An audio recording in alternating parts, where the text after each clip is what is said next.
And we are live. Hello and welcome.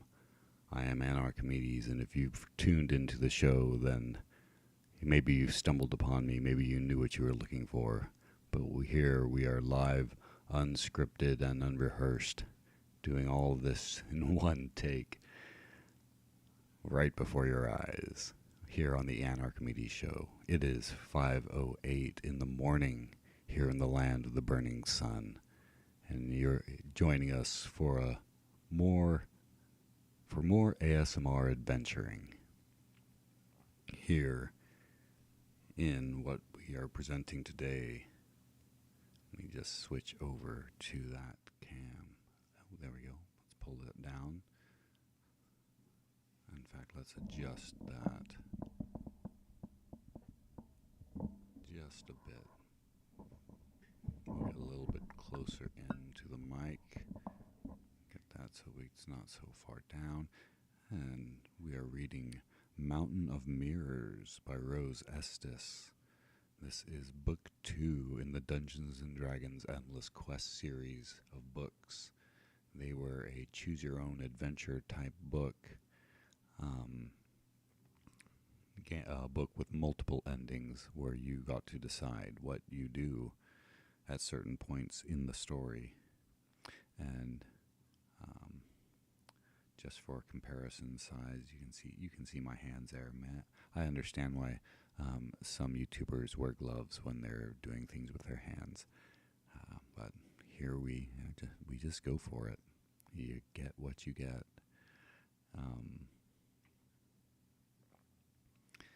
And there's a 20-sided Lego D20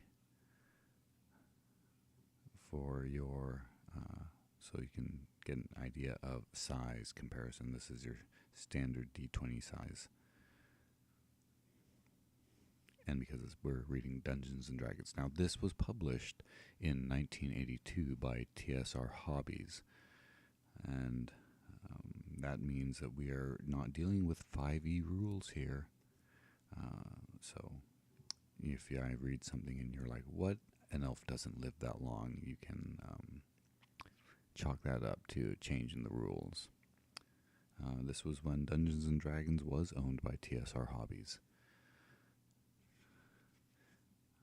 Oh, those days, the glory days.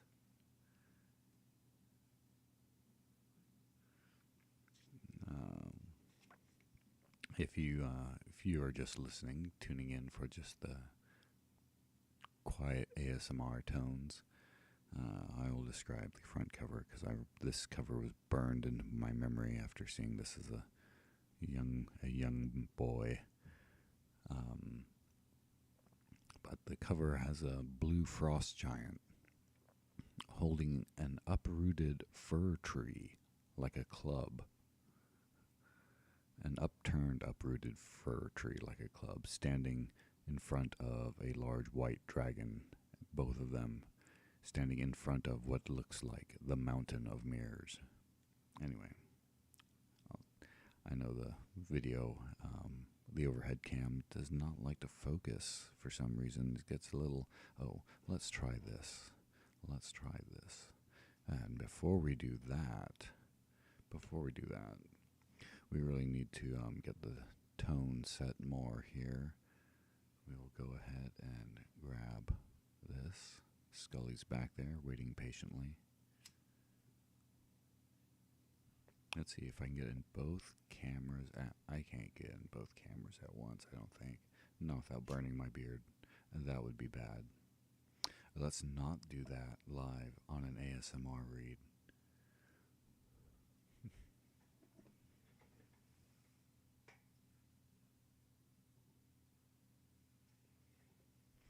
And there we go. Scully is set. I have something to drink this time. We'll try to have no snafus like we did with Dungeon of Dread. So we'll go ahead with Mountain of Mirrors, Book 2. Mountain of Mirrors by Rose Estes. Cover art by Larry Elmore. Interior art by Jim Holloway. we'll start on book 1, which gives us a little understanding of what we're about to dive into. Oh, and I will also read the dedication for Daniel, Lydia, and Max, who are the reason for almost everything. I wonder if those are Rose's children. Book Page 1. Mountain of Mirrors is a Dungeons & Dragons Endless Quest adventure book.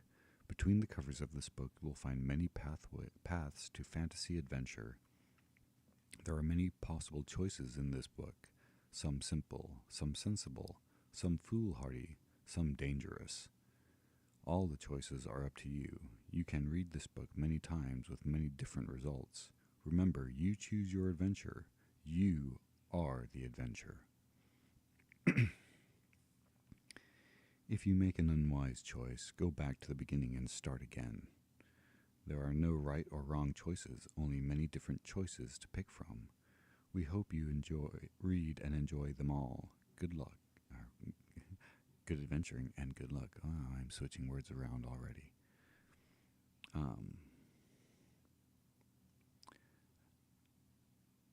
If you make an unwise choice, go back to the beginning and start again. We do what we want on this channel. If we make an unwise choice, we'll go back to the previous choice and remake that choice, because we are not going to start over from the beginning. Not in this read. So, in Mountain of Mirrors, you are an elf named Landon. You are 5 feet 5 inches tall. Although slender, you are very strong and quick on your feet. You are 270 years old. Since elves live to be almost 1,200 years old, you are still in your early teens in human years. Your hair is a dark chestnut brown and hangs straight to your shoulders. Your eyes are emerald green. Like all elves, you have elven sight, allowing you to see objects in the dark by the heat they give off. You speak a number of languages, including those of orcs, goblins, ogres, halflings, as well as the common language of humans. Although you are young and untried as a warrior, you have trained long and hard and are skillful with both sword and dagger. Your adventure begins in the cold, clear dawn of a late autumn morning in your village of Aurelia. Marek, the chief elder of the village, has asked his people to gather in the great hall for an important meeting. Speaking in a low but commanding voice, Marek addresses his people. For 3 months now, no caravans have reached our village. Supplies are running very low. Someone or something has completely cut Aurelia off from the land beyond the mountains. We have sent parties of elven warriors to discover what is wrong, but none have returned. Soon the great snows will come, and our village will perish without supplies. If we are to survive, someone must open the way to the land beyond the mountains, so caravans can get through. The Council of Elders has met all night in secret session and decided to choose by lot one elf from the village to try to open the way to the land beyond the mountains. The council feels one elf may succeed where many have not. The name drawn in the lottery is that of Landon. Though as yet untried as a warrior, the elders feel that Landon's goodness of heart and strength of purpose are more valuable than fighting experience. Landon stepped forward. Ignoring the grumbling from the older warriors, you step forward and say proudly, "Marek, I accept this mission. Please know that I will do my best." Marek continues, "Landon, for your mission, the council will supply you with a mountain mule and a portion of our dwindling supplies. We are also entrusting you with our greatest treasure, the fabled sword of the Magus. This sword has many special qualities. It cannot be broken no matter how hard it is struck.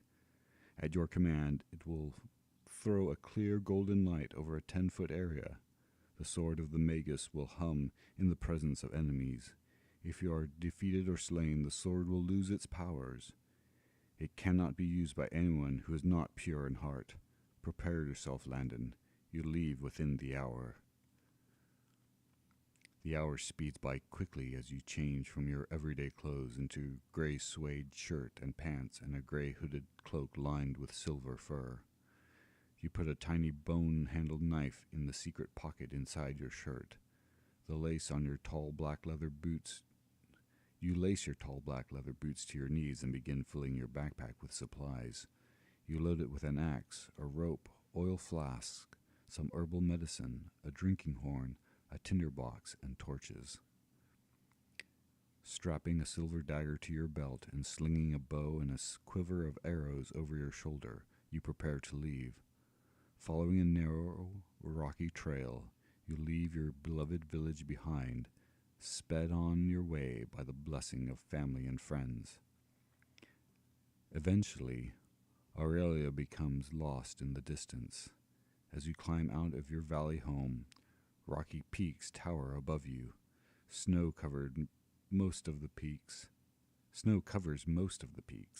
but a few wear crowns of gray ancient rock. One peak stands out above the rest.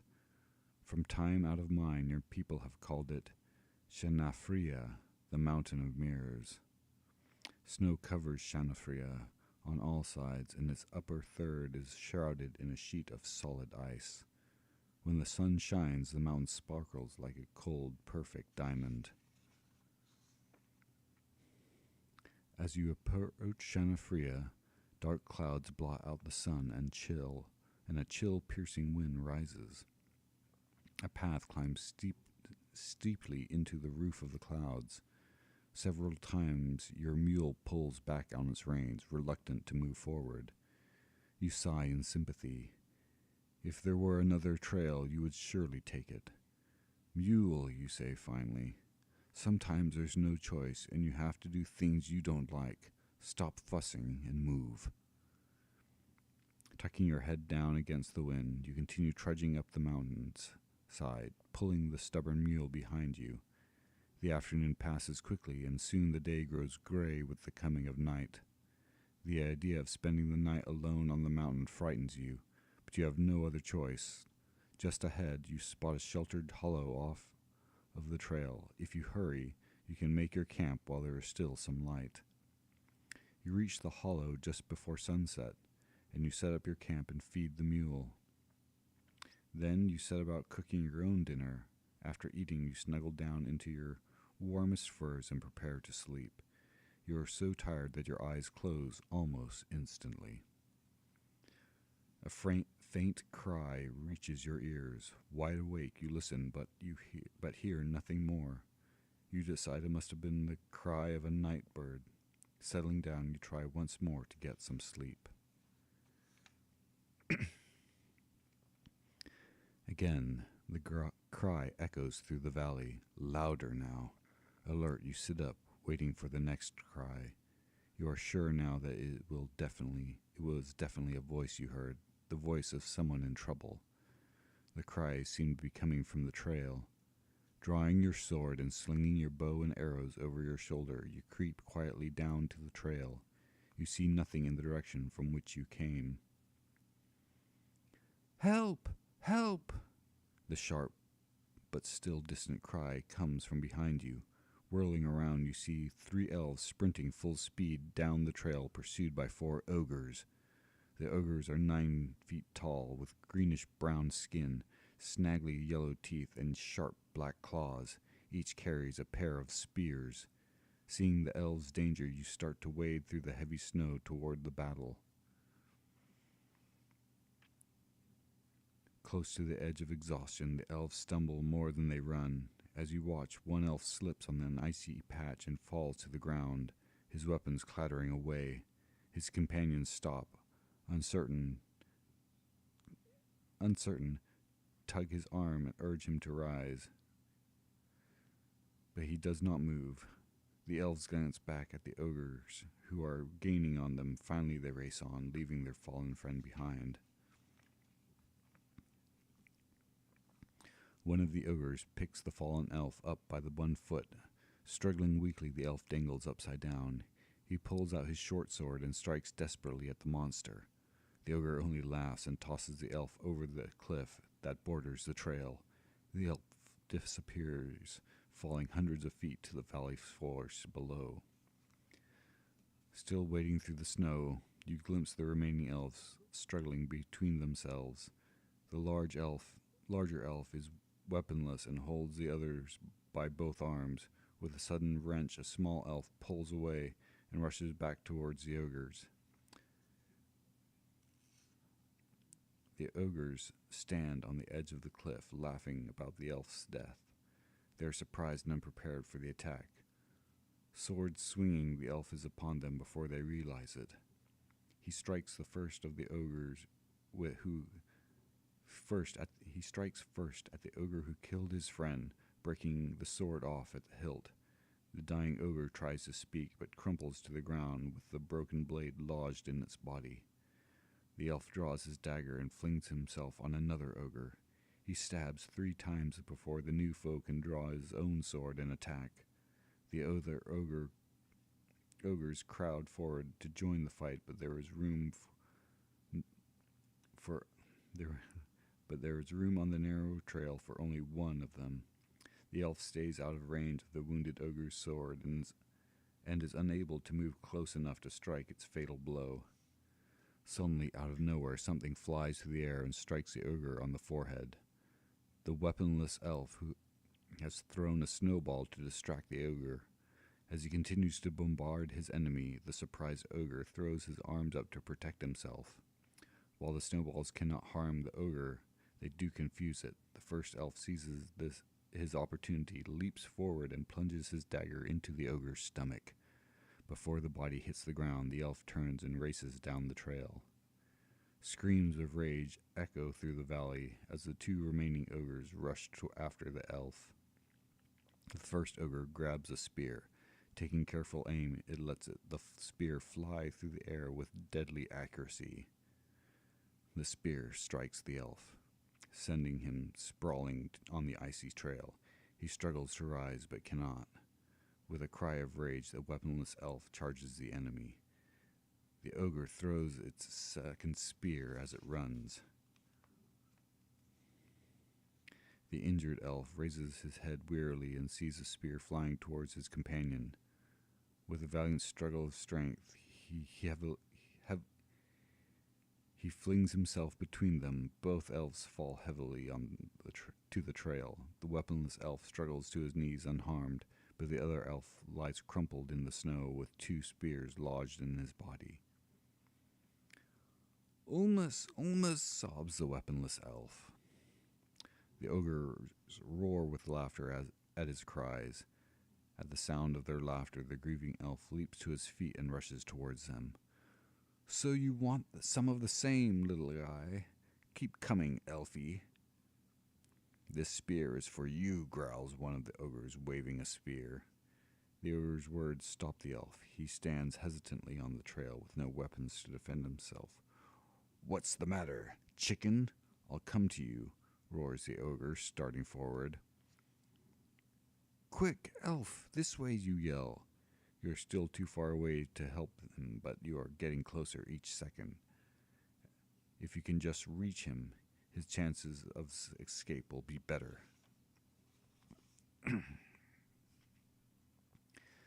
The elf hears your words and sprints down the trail towards you. Both ogres shriek in anger as they spot you. Quickly, you ready your bow and draw an arrow from your quiver. The elf narrows the gap between you and the ogres. You and the ogres are almost within range of your bow. At this distance, a bow and arrow is a better weapon than a sword. If you can keep the ogres at a distance, both you and the elf may yet survive this encounter. Heart pounding, you force yourself to wait until the ogres are within range. Then carefully you draw back the bowstring and let the arrows fly. They leap from your bow in a deadly arc, whirling through the frigid air towards the ogres.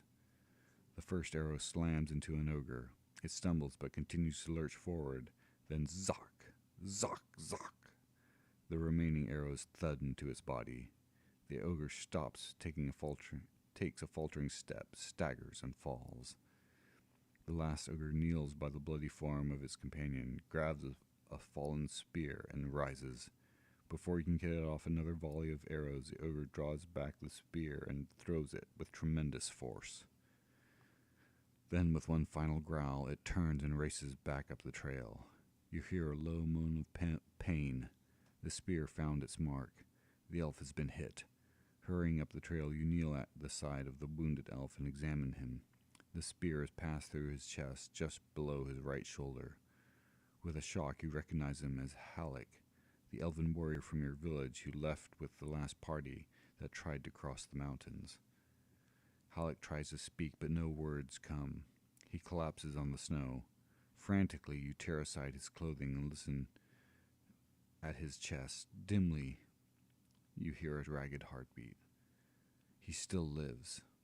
Working fast, you cut his shirt away from the wound and gently remove the spear. Binding the awful wound with your piece of his shirt, you carry the elf to your camp. Gathering what little wood you can find, you build a fire and wrap the elf in blankets. Then you settle down and keep watch over Halleck through the long night. Around dawn, Halleck stirs and mumbles, "I'll kill him." "You certainly did. I never saw such a good shot with a snowball," you replied. "No, I don't mean the ogre. I mean Ulmus. He was my brother. I killed him. If he hadn't tried to save me, he'd be alive now." Tears trickle from the corner of Halleck's gray eyes. "He made the choice," you say, in a tear-choked voice. "You must not dwell on his death. Ulmus would not want you to grieve so." Halleck turns his head, closes his eyes, and is silent. Tears continue to trickle down his pale cheeks. You reach for the horn of herbal medicine simmering on the edge of the fire. Turning back to Halleck, you see he has lapsed back into unconsciousness.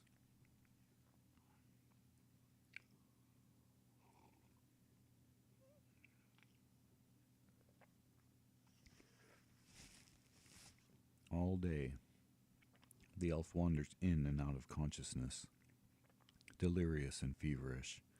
You bathe him with icy stream water, but the fever does not break. He keep trying to get Halleck to drink some of the healing herbal brew, but his restlessness only allows a little of the liquid to drip down his throat. The wound, the fever, and his grief over his brother's death are more than he can bear. At night, Halleck awakens, his gray eyes large and clear. His fever has faded. You reach for the medicine. "No," says Halleck in a faint voice. "There is no need. The pain has left me, and I shall soon be with my brother. I can ask for no more." He fumbles for your hand. You take it and feel his pulse fluttering like a trapped bird. "Please tell the elders we tried, but there were just too many of them for us." "Too many what?" you ask. "Orcs, goblins, ogres, and even a frost giant," whispers Halleck. "I always knew there was something evil about Shanafria." "Evil? What evil? Please tell me what to expect." In a dying voice, Halleck gasps. "Ice caves, mines, monsters, prisoners, death." His pulse flickers for a brief moment, and then it's still. He stares at you with empty eyes, a small smile on his lips. With a deep sigh of sadness, you prepare to bury Halleck. Throughout the long night, you gather rocks. Slowly, you build a rock tomb. At daybreak, you lay the last rock with bruised and aching hands. Halleck is now at peace. You must go on.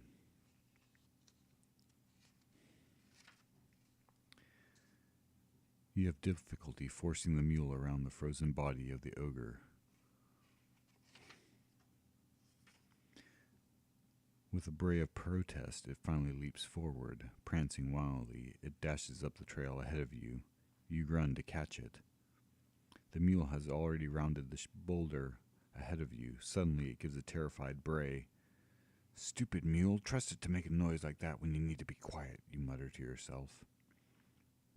You round the boulder, and all thoughts of silence leave your mind. You want to cry out in terror yourself. Directly ahead of you, the trail doubles back on itself like a giant sea.